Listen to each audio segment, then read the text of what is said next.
What you wanted to do. Which I exactly wanted to do. So they said, yeah, go do that.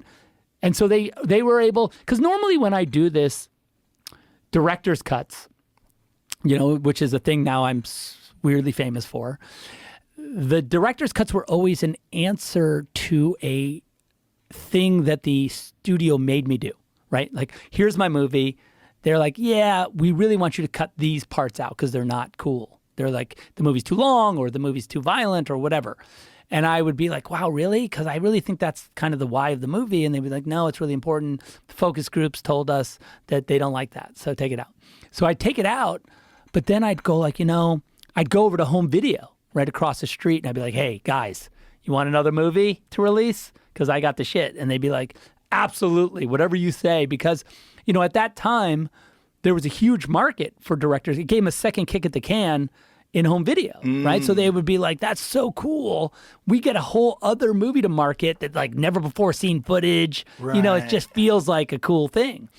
And so that was how I've always done my director's cuts, always as a response to what the studio was telling me couldn't be in the movie. Because I never planned. I would always go into it like bright-eyed, like, oh, everyone's going to love this. Including, the studio, when you see my cut, you're going to think it's amazing. And they would like look at it and go like, bro, like this is too much.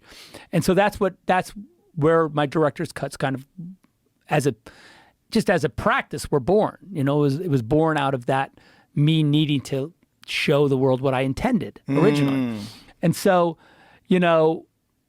by the time now that I've got to Netflix with this Rebel Moon movie and my sort of the mythology around my director's cuts was kind of a thing, especially with Justice League, as you can imagine. They were like, you know what?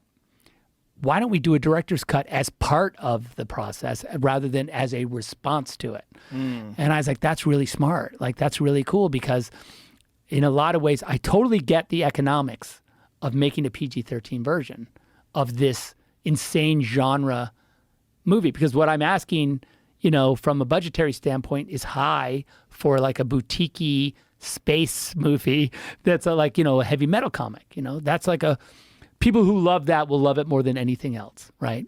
If I can land that, they'll think it's the coolest thing ever. But like for a mass audience, it might not be exactly what you would imagine. So I'm like, I can do both.